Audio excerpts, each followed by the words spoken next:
Good morning friends, warm welcome on progressive academy. तो आज आइए प्रिपोजिशन का पार्ट सेकंड लेके आया हूँ। और पार्ट वन मेरे हिसाब से बहुत अच्छा लगा होगा, बहुत ही उसे तोड़ तोड़ के बताया था मैंने। और पार्ट टू आज आप लोगों के सामने पेश करता हूँ। और पार्ट टू में भी बहुत मजा आएगा जितना पार्ट वन में मजा आया है। तो पार्ट टू में मैं यही बताता हूँ कि देखिए यहाँ जो 13 से मैं स्टार्ट किया हूँ, बस उसे ध्यान से देखना कि मैं बता क्या रहा हूँ। उसी में मैं बहुत तरीके से घुमा दूंगा, लेकिन उसे केयर करोगे तभी समझ पाओगे। अब जैसे देखो, you must care dash your health, you must care dash your health. तो मैं एक यहाँ कंसेप्ट बताना चाहूंगा कि केयर मतलब ध्यान देना। तो केयर मतलब ध्यान देना, तो केयर का कंसेप्ट यहाँ क्या है? केयर का कंसेप्ट क्या है? केयर एज ए वर्ब और केयर एज ए नाउन। जैसे मैं बताता था, कोई भी तुम ले लो, कोई भी प्रीपोजिशन ले लो। जैसे मैं बताया था असेम्ब्ड ऑफ, या जो भी बताया था उसके साथ कोई भी प्रीपोजिशन लगता था। तो यहाँ भी ऐसा नहीं है कि इसके साथ कंजक्शन लग जाएगा, यहाँ भी प्रीपोजिशन ही लगेगा। मेरे कहने का मतलब यही है कि केयर एज ए वर्ब और केयर एज ए नाउन, इसमें दो तरीके के होंगे, इन केस ऑफ वर्ब और इन केस ऑफ नाउन। तो ये अब यहाँ कैसे पता चलेगा कि भाई ये केयर एज ए वर्ब है या केयर एज ए नाउन है? मैं बताता हूँ, सुनो।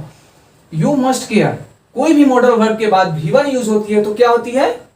Care as a verb. कोई भी मॉडल वर्ब के बाद V1 यूज होगा तो क्या होगा? Care as a verb. क्योंकि मैं यहाँ केयर है तो इसलिए केयर बार बार बोल रहा हूं, तो केयर एज ए वर्ब। तो जैसे यहां लिख लो, केयर एज ए वर्ब रहे तो क्या लगे? फॉर। और केयर एज ए नाउन रहे तो क्या लगेगा? ऑफ। ये दोनों कंसेप्ट ध्यान में रखना। क्या बोला मैंने? केयर एज ए वर्ब तो क्या लगेगा? For. Care as a noun तो क्या लगेगा? ऑफ। तो मेरा यहाँ क्या है? केयर क्या है यहाँ? Care as a verb, because must, must क्या है मेरा? Modal verb. Modal verb always takes V1। तो you must care dash your health, तो यहाँ मेरा क्या हो जाएगा? यू मस्ट केयर, क्या होना चाहिए? क्या मैंने बताया? केयर एज ए वर्ब, तो फॉर होगा, तो यहाँ फॉर हो गया। अब बात आती है नीचे वाली पे, क्योंकि केयर दो चीज में लिखा हूं, तो मैं दोनों कंसेप्ट क्लियर करने के लिए दो एग्जांपल लिया हूं, एक नाउन के रूप में और एक वर्ब के रूप में। तो यू मस्ट टेक केयर। अब बात यहां आती है कि यहाँ नाउन कैसे मैं देख रहा हूं, यहाँ नाउन कैसे पता चलेगा? तो देखो बात क्या है, मैं क्या बोला? मस्ट के बाद V1 है, तो V1 क्या ले रहा है?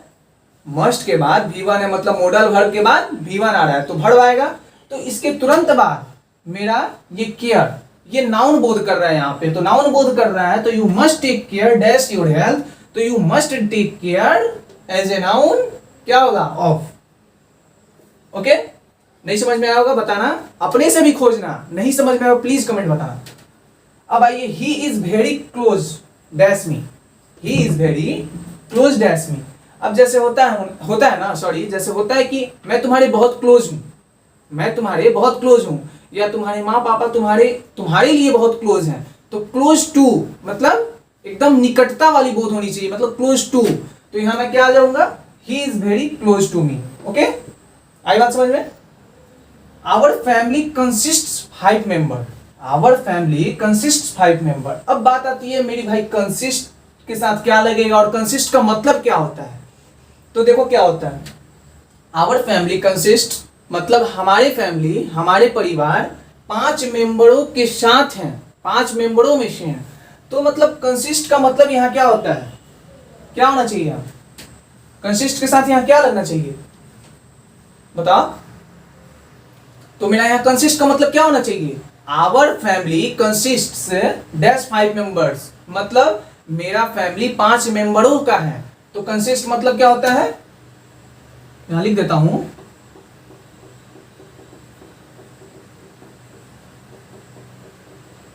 का है। तो कंसिस्ट मतलब क्या है? का है। तो आवर फैमिली कंसिस्ट्स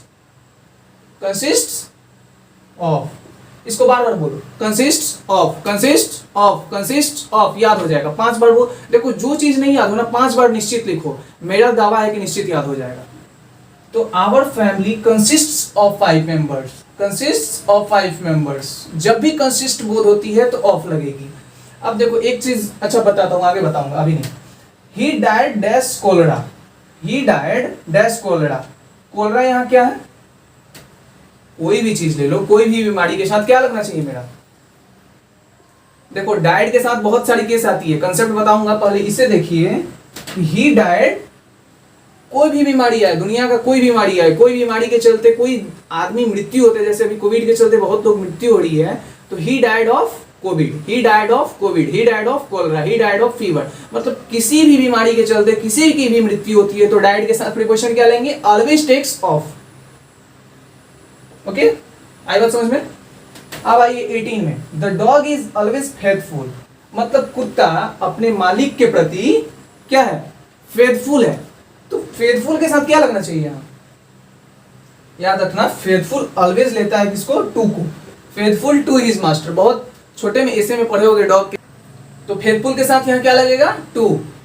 तो the dog is always faithful to his master. समझ में आ रहा है? अब आइए ही डील्स। अब देखिए डील्स के साथ कंसेप्ट क्या होता है? डील्स, डाइट, कंग्रेचुलेट, मतलब जो जो पॉइंट एग्जाम में बहुत ज्यादा आती है उसी पॉइंट को मैं यहाँ रख रहा हूँ, नहीं तो प्रीपोजिशन तो इतना है कि तुम रटते रटते मर जाओगे।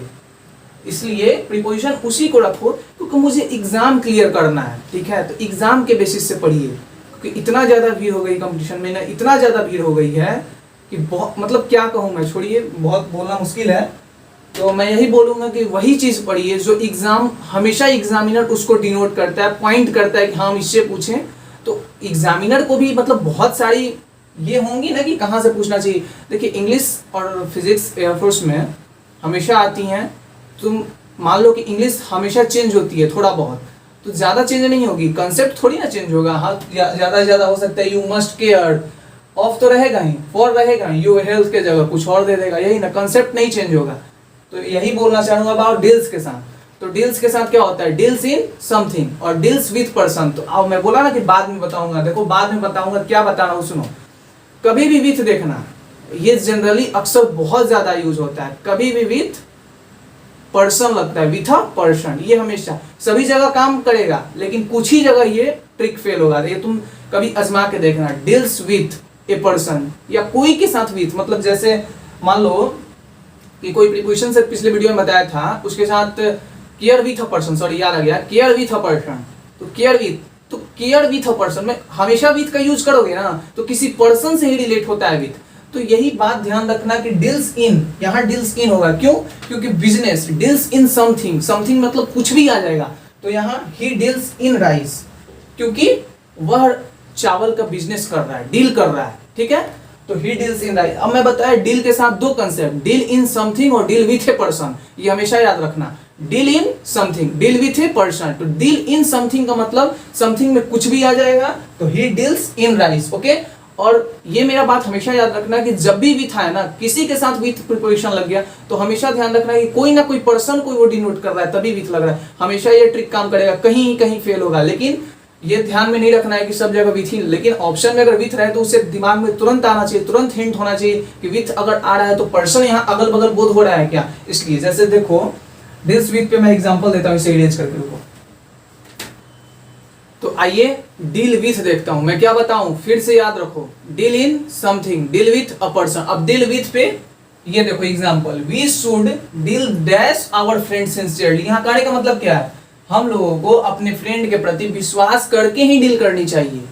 तो we should deal our friends, our friends क्या है? पर्सन है। मैं क्या बोला? With a person.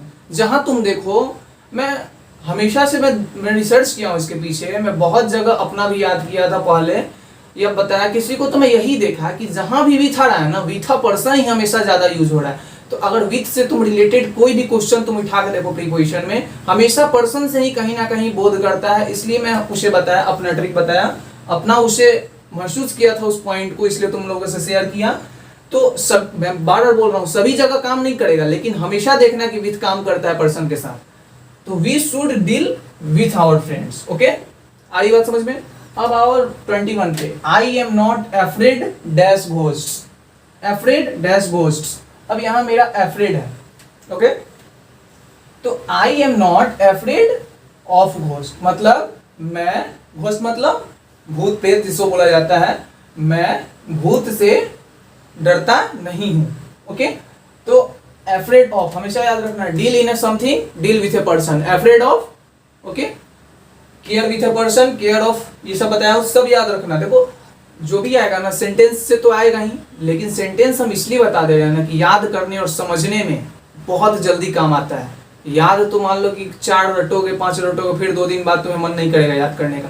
तो वही बात है, ये सेंटेंस के मुताबिक चलोगे ना, तो जब एग्जाम में बैठोगे तो हंट करेगा कि हाँ आई am not afraid of ghost, शायद ऐसे ही हम पढ़े थे। तो एफ्रेड ऑफ आ गया तो दिमाग में वैसे ही रहेगा। तो he is busy dash his work. अब देखो यहाँ है ऑप्शन में विथ, ऑप्शन में विथ है ना। अब ये तीनों भी छोड़ दो, अभी विथ मैं बोला विथ ए पर्सन, विथ लेके यहाँ रखो। विथ रखोगे तो क्या शूट कर रहा है, शूट करने का मतलब यहाँ पर्सन से बोध कर रहा है। तो he is busy with his work, शायद कर रहा है, नहीं 100% कर रहा है। कैसे, विथ हो गया। क्यों, मैं उसके काम में बिजी हूं। तो उसके काम मतलब कि जानवर के काम में बिजी नहीं ना, उसके काम मतलब पर्सन, किसी पर्सन के काम में ही ना बिजी हूं। तो बिजी है तो he is busy with his work. Okay, he is busy with his work. देखो मेरे टेलीग्राम चैनल पे जाना, नीचे डिस्क्रिप्शन में लिंक होगा, वहां जाके ज्वाइन करो। वहां हमेशा क्वेश्चन नए नए मिलते रहते हैं सभी चैप्टर से। इंग्लिश में कोई भी चैप्टर हो, वहाँ सभी क्वेश्चन क्यूज होते रहते हैं। वहाँ जाइए, ज्वाइन होइए। और प्रिपोजिशन चल रही है, जैसे लगे आप लोग बताइए कैसा लग रहा है आप लोग को प्रिपोजिशन मेरा पढ़ाना, ट्रिक मिल रही है कि नहीं। छोटा से छोटा मतलब हर एक चीज़ को मैं इलेबोरेट कर रहा हूँ, समझाने की बहुत कोशिश कर रहा हूँ। अब तुम लोग को कैसे समझना है ये तुम लोग समझो, ठीक। तो मैं यही बताना चाहता हूँ कि प्रोग्रेसिव एकेडमी जो भी चैनल है, प्रोग्रेसिव एकेडमी ये जो चैनल है, ये हमेशा आप लोग के सपोर्ट में है, आप लोग के ऑलवेज फेवर में है। तो ये हमेशा भूलिएगा नहीं। जो दिक्कतें हैं, नंबर भी है, नंबर पे भी कॉल कर सकते हैं, लेकिन हाँ ज़्यादा परेशान नहीं करिएगा नंबर पे कॉल करके। मैं भी बिजी रहता हूँ, मैं भी पढ़ता हूँ, तो इसलिए आप लोग से बस यही निवेदन है, शेयर कीजिए, लाइक कीजिए और सब्सक्राइब कीजिए। और एक बात और, जाते जाते एक बात बोलूँगा कि मेहनत अगर करोगे ना तो लोग मेहनत नहीं देखेंगे। मेहनत क्या देखेंगे, लोग मेहनत नहीं देखते हैं, लोग सफलता देखते हैं। तो मेरे कहने का मतलब क्या हुआ कि अगर तुम आज मेहनत करते हो तो लोग मेहनत का नाम नहीं देंगे, लोग किस्मत का नाम। देखो किस्मत था तो इसका एयरफोर्स में हो गया, किस्मत था तो नेवी में हो गया, ऐसा नहीं है। वो हम ना जान रहे हैं कि हम कितना मेहनत कर रहे हैं, आसपास के लोग क्या जान रहे हैं। तो यही देखो, मेहनत कोई नहीं देखता, लेकिन किस्मत को लोग नाम दे देगा। इसलिए हमेशा ध्यान रखना, मेहनत ऑलवेज करते रहो, ऑलवेज करते रहो, ऑलवेज करते रहो। जय हिंद।